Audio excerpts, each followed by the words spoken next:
मिथिलेश ब्रह्मचारी जी। राधे जी राधे राधे महाराज जी, आपके चरणों में कोटि कोटि प्रणाम। महाराज जी, मैं अपना साधु जीवन कैसे पूर्ण रूप से सार्थक बनाऊं? त्याग वैराग्य आपकी तरह साधुता पूर्ण गुरु की आज्ञा पे जीवन समर्पित करने पर ही सब बात बनती है बच्चा। मनमानी में अहंकार पुष्ट होता है। अहंकार, चाहे तपस्या कहो, चाहे भजन कहो, और चाहे बड़े बड़े व्रत नियमों का हो, वो पतन ही कराता, भगवत प्राप्ति नहीं कराता है। इसलिए किसी महापुरुष के चरणों का आश्रय लेकर उनकी आज्ञा में अपने जीवन को समर्पित कर दो। यदि साधु के मार्ग में चलना चाहते हो, वो कहें खड़े हो जाओ तो खड़े हो जाओ, कहें बैठ जाओ तो बैठ जाओ, वो कहें कि खेत खोदो तो खेत खोदो, वो कहें गाय चराओ तो गाय चराओ। बिल्कुल प्रश्न ना करो कि हम तो आए थे ब्रह्म प्राप्ति के लिए, आप इस सेवा में कह लगा दिए। तो जब वो प्रसन्न हो जाएंगे तो बिना पढ़े ब्रह्म ज्ञान आ जाएगा। आप शास्त्रों का स्वाध्याय करके देखिए, गुरुजनों की आज्ञा में जीवन समर्पित करने वाले का नहीं पढ़े और चारों वेद स्फुरित हो गए। तो आज जो हमारी समाज है वो इस महिमा से बहुत विलग होती चली जा रही है। गुरु अवज्ञा एक स्वभाव बन गया है। मनमानी आचरण करना, मनमानी नाटक फैला करके संसार से पुजवाना, ये एक लीला बन गई है, एक मतलब चाल चल गई है। नहीं, पहले गुरु की आश्रित ही होकर हर मर्यादा से चला जाए, तभी वो सिद्धावस्था। कौन सिद्ध हो रहा है? किसको सिद्धावस्था प्राप्त हो रही?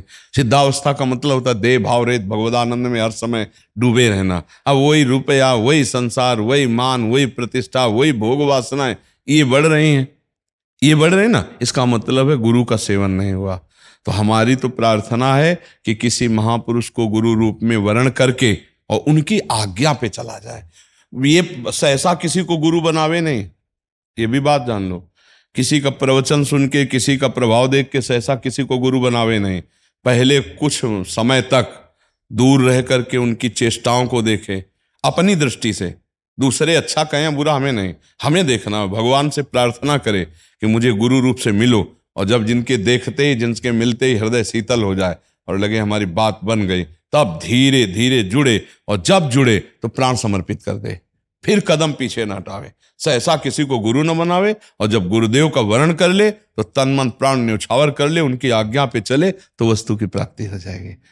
में एक थोड़ा सा गुरु दीक्षा भी हो गई है जी अच्छा, आपके कृपा से, गुरु कृपा से चल रहा अच्छा जी। परंतु महीने का जैसे 25 दिन चलते, बाकी 5 दिन में कहाँ त्रुटि हो जाती है? नहीं, वो त्रुटि तो आपको अंतःकरण में देखनी पड़ेगी। वासना होती है और कोई त्रुटि नहीं होती। सबसे बात समझिए, दबी हुई परत की परत वासनाएं हैं। अभी जो आनंद भजन आदि से प्राप्त हो रहा है वो आनंद कोश से प्राप्त हो रहा है, वो आनंद स्वरूप से नहीं हो रहा है। ध्यान रखना, जब आनंद स्वरूप से एक बार आनंद की प्राप्ति होती तो विषय आनंद की ताकत नहीं कि उसे खींच सके। ब्रह्मादिक के भोग सब विषम लागत ताय, नारायण ब्रज चंद की लगन लगी है जाय। नारायण हरि भजन में पांचों न सुहात, विषय भोग, निद्रा, हंसी, जगत प्रीति, बहुबात। खोज लो इन्हीं में से कोई। जो ये हरि के आशिक हैं उनका कुछ न्यारा मार्ग होता है। नहीं खान पान ते भावे है, नहीं कोमल वसन सुहावे है, सब विषय लगे ते खारा है, हरि आशिक का मग न्यारा है। 5 दिन में जो व्यवधान पड़ता है वो कहीं ना कहीं इन्हीं पांचों में खोज लो। शब्द, स्पर्श, रूप, रस, गंध, इन्हीं से है। आप बहुत अच्छे साधक हो, अच्छे चलना चाहते हो, पर जो छोटी मोटी गलतियां इनको सुधार लो, बस अभी बन जाएगा। आपका अगर मार्ग भगवत मार्ग में चलना है तो ब्रह्मचर्य बहुत पुष्ट होना चाहिए। और सही माने में जो त्रुटि होती है हमसे, वो ब्रह्मचर्य से ही होती है। अगर ब्रह्मचर्य को हम सही माने में संभाल ले तो और सब त्रुटियां अपने आप संभाल लेगा। ये आप इतनी बात समझ लो। एक ऐसा ज्वलंत तेज है, एक ऐसी उत्साह संपन्न वृत्ति जागृत होती ब्रह्मचारी की कि रात दिन एक करके वो भगवान में भजन करता है।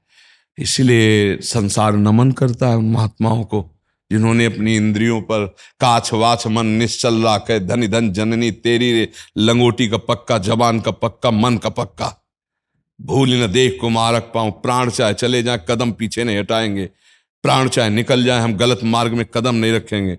आप देखो संकल्प करके कौन आपके संकल्प को तोड़ पाता है? आप अविनाशी भगवान के अंश हो, शरणागत हो भगवान के। बस त्रुटियों से बचो।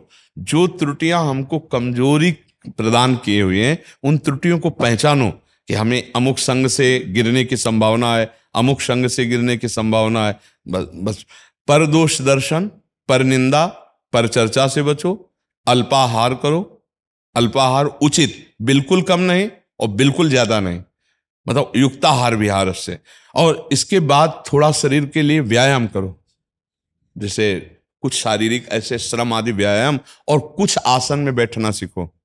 बैठते हो? जी, कौन से आसन? सुखासन में 1 से 2 घंटे का अभ्यास अभी। सुखासन में?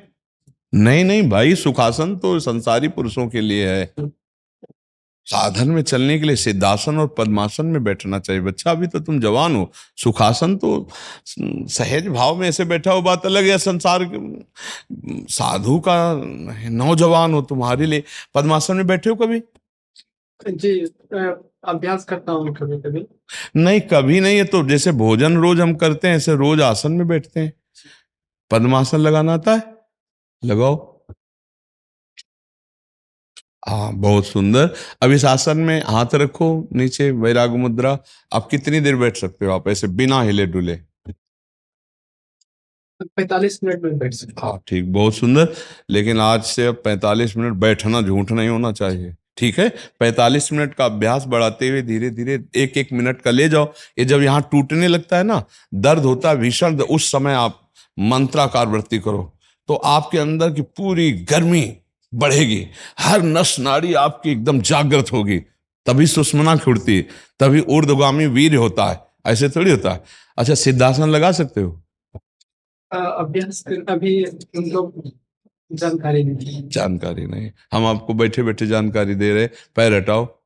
ये जो बाया पैर है ये गुदाद्वार और उसके बीच में रखो। एड़ी, एड़ी जो है आपके, हाँ, आराम से, आराम मुद्रा में हो गई। अब ये जो पैर उठा करके वो एकदम ऊपर रखो, मूत्र द्वार के ऊपर।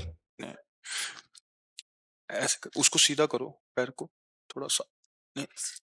ये ऊर्ध्वगामी वीर्य बनाता है। हाँ हाँ, बिल्कुल मूत्र द्वार के ऊपर। हाँ, अब इसको नीचे करो, टांग नीचे बैठा लो। हाँ, आपकी बाई पैर की एड़ी बीच में है, मतलब गुदा द्वार के आगे की जो खाली जगह है वहां एड़ी होनी चाहिए। और ये दाहिने पैर की एड़ी जनेंद्री के ठीक ऊपर वाले भाग में होनी चाहिए, ठीक है? अब आप दोनों हाथ फैला दीजिए। ये है सिद्धासन, परम सुख मिलने। अब इसके बाद ग्रीवा थोड़ी झुकाइए ऐसे। अब नासाग्र दृष्टि कीजिए। अब बैठिए आप। नासाग्र दृष्टि में तो समझ रहे हो ना, केवल यहां आपको दिखा, सामने इनकी खोपड़ी नहीं दिखाई देनी चाहिए, बिल्कुल ऐसे। अब यहां लिखिए मंत्र अपना, नाम मंत्र जो भी। अब ऐसे कितने मिनट बैठो, ऐसा अभ्यास 5 मिनट, 10 मिनट, 15 मिनट, 1 घंटा, 1.5 घंटा ऐसे अभ्यास करो। अभी आप देखना कैसे शांति आपको प्राप्त होती है। बिल्कुल सीधे बैठिए, 10 मिनट भी बैठिए तो सीधे बैठिए। और धीरे धीरे अभ्यास जब इसका नशा हो जाएगा ना, तो आपको सुखासन में बैठना अच्छा नहीं लगेगा। फौरन आप आसन पे आ जाएंगे, फौरन आप जहां आप बैठेंगे फौरन आसन पे आ जाएंगे, क्योंकि आपका अभ्यास हो जाए। और ये आपकी नींद को मारेगा, आपकी काम वासना को मारेगा, आपके भोजन को मारेगा। अल्पाहार में आप पुष्ट रहेंगे, बलवान रहेंगे। कई कई दिन भोजन न मिलने पर भी आसनों के बल पर ठंडी गर्मी भूख प्यास सबको सहा है। जैसे भीषण सर्दी है, कोई भी कपड़ा सर्दी वाला, कोई जैसे स्वेटर, ये कभी नहीं, कभी। ये तो अब तो हालत ही खराब है, किडनी फेल है। ऐसे खुले आसमान में खुले बदन बैठे 3 घंटे पद्मासन में, 90 प्राणायाम, पसीना से लथपथ शरीर, सर्दी का प्रवेश, कभी हमें जुकाम नहीं हुआ। 3 बार गंगा स्नान, गंगा किनारे रहना, कई कई दिन भोजन न मिलना, लेकिन प्राणायाम और आसनों की कृपा से कभी हम निराश, हताश, उदास, कभी हम अस्वस्थ नहीं हुए। हर समय तेजों में स्वरूप रहा है वो सिख बल से। तो आप जैसे आप बैठे हो ना, देखो अभी टूटने लगे अब आपके पैर, दर्द हो रहा है ना? हाँ, 3-3 घंटे इन आसनों पे बैठे, 3-3 घंटे, ऐसा लग रहा है हवा में वो बैठे हैं, ऐसी स्थिति। एक बार तो कि बस हटाओ हटाओ, ऐसा पैर होगा, बस हटाओ, नहीं टूट गया ऐसा लगेगा। उस समय नहीं, मैं शरीर नहीं हूं, मैं अविनाशी हूं। नहीं, बार बार घड़ी देखो, 3 घंटे तो नहीं हो गए, नहीं साल ऐसे अभ्यास में ऐसे लड़ा जाता है। फिर जो ही पहरा, हा, तो बस विश्राम नहीं, मन को सुख नहीं, संसारी सुख नहीं, तब ये आनंद की अनुभूति है, ठीक है? अच्छा, बहुत अच्छे बच्चे। कौन पूछ रहा था अगला प्रश्न?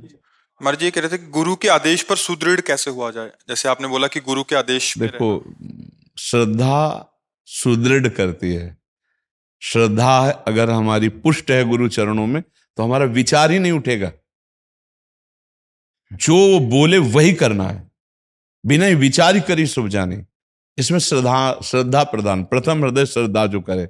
ये बिना श्रद्धा के नहीं मार्ग चला जा सकता। श्रद्धावान लभते ज्ञानम तत्परा संयतेन्द्रिया, ज्ञानम लब्ध्वा पराम शांति मचरेण आदि गच्छति। हमारे गुरुदेव बोल रहे हैं, फिर इसके बाद हम उसमें नन उनच कोई विचार, कोई अपनी मिलावट नहीं, जो बोला सो तत्पर।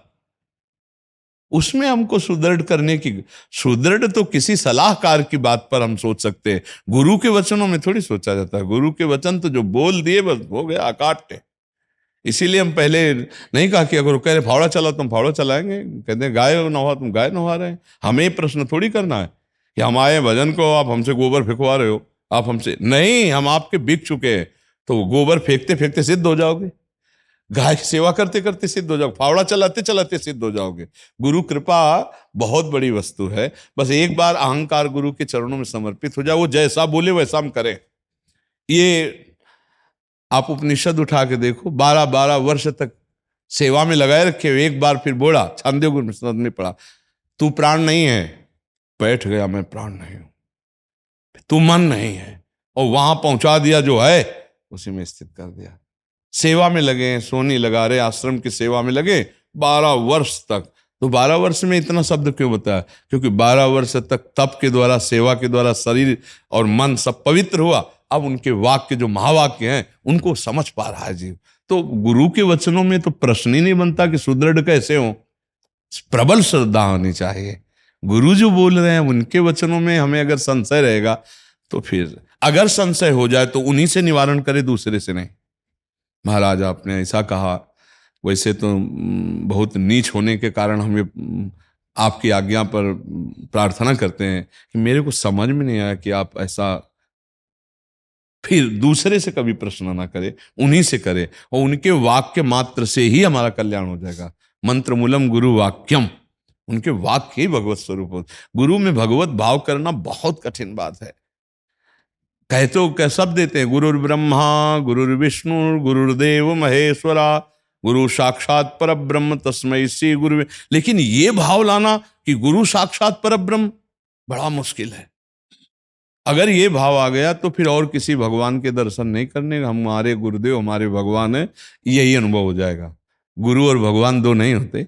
बंदो गुरुपद कंज कृपा सिंधु नर रूप हरि, महामो तम पुंज जासु वचन रविकर निकर। पर हमारी श्रद्धा दृढ़ होनी चाहिए। बिना श्रद्धा के सिद्ध महापुरुष के पास भी आप लाभ नहीं ले सकते। भवानी शंकरो वंदे श्रद्धा विश्वास रूपिणो, याभ्याम बिना न पश्यन्ति सिद्धा स्वांता स्तमीश्वरम। बिना भगवान को श्रद्धा विश्वास के नहीं जाना जा सकता, नहीं पाया जा सकता।